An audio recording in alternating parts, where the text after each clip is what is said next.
So it's only going to be a temporary relief. Very temporary. Yeah. 4 hours, 6 hours, or the others 24 hours, it comes back again. The problem is it comes back sometimes with a vengeance. It's more severe.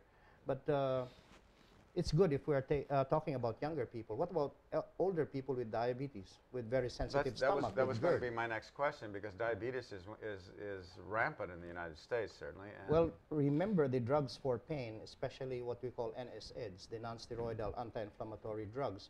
When you use that on a diabetic who has already a KW kidney, a Kimmel-Wilson kidney, it will result in renal failure in about 4 to 6 months.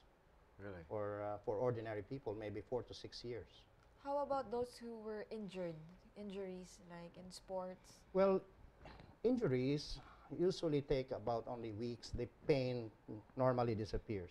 But when we talk about chronic pain, even injuries 20 years ago, they're still painful now. And that is a management enigma. A lot of doctors, they're giving anticonvulsants to relieve the pain. But it doesn't work that good. The best is just manipulate them. Just 15 to the longest will be about 60 seconds. The pain is already gone. You know, we were talking earlier when I'm giving away my age, but when I was growing up, we kind of followed what Grandma said for things that worked, you know, and got away from that after I was already an adult, and everybody just started taking a pill for everything. And as I mentioned before, my high school mates, you know, they've got all of the pills of a pharmacy in their houses, and they're taking this one at this time and that one at that time and something else. And it seems that Americans, at least, are really overprescribed on a lot of medicine, I would think. And I discovered myself that when I was blessed to near the age of 60 to have COPD, and I said, thank you for the birthday present. and I had to take steroids for a while, but then I discovered that there are exercises that I can do in breathing that made it so that I didn't need the medicine anymore. So I became a believer from the idea that you can do things to overcome some of these problems without medicines or without the drugs. But you mentioned also about drugs and the problem that they're the fourth cause of death in yeah, in America. In America. Yeah, but the third one is more troublesome. The third cause of death in America is doctors.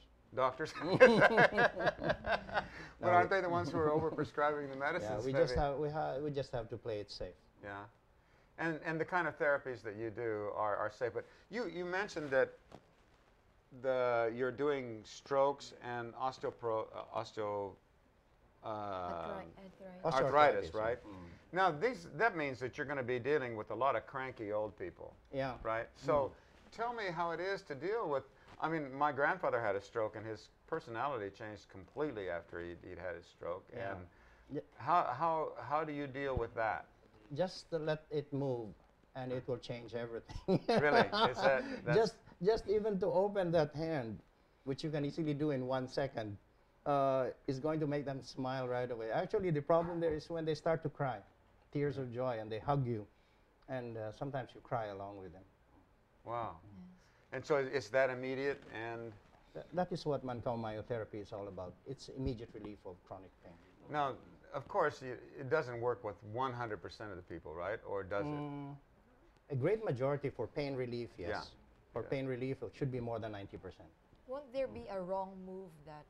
That is why we teach them very carefully, especially the students, on what to do. What are the safety stops that I have learned all these years. That's what we do on the first day, teach them all the safety stops, so that you don't meet an accident or create one. No, I know that chiropractors, I guess, we used to call them chiropractors, I suppose, when I was a kid. And they do a lot of bone popping and stretching and all sorts of things that are kind of scary, you know. And I noticed that you weren't doing anything very violent or... No, not so much. And you were the one that was being done. How did it feel anyway? It felt like simple stretching. Yeah. bones. But you heard so many things. Yes. That's it. And you were doing her, you know, at the top. Now we're talking, that's the top of the body. What sort of things do you do on the lower body? Yeah, we have to do the lower body because of the faulty loading among females, especially the heavy bags. It causes a pelvic tilt, meaning to say the pelvis is not horizontal. It's one leg is longer than the other. And that's why if you look at your shoes, if you wear them nearly daily, you'll notice the wear and tear of the shoe is not the same. And we do this in the clinic. We make them the same in length. And they feel funny for 1 week or 2 weeks because all the years they have been walking with one leg longer. But we have to do that in scoliosis because in scoliosis we have to bring it back the same tension, the same length on both sides.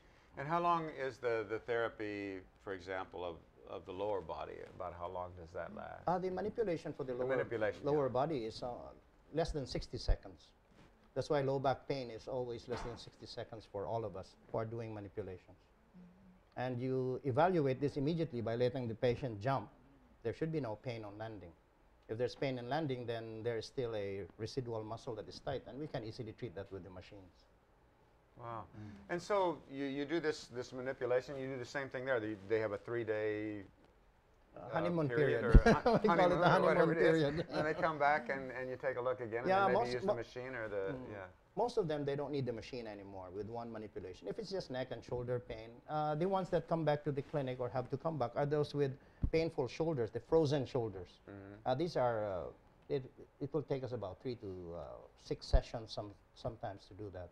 But we don't do it the way we do it in hospitals because in hospitals, painful shoulder or frozen shoulder can be 2 to 5 years. Can you imagine 2 to 5 years of treatment, 3 times a week? That's a lot of money.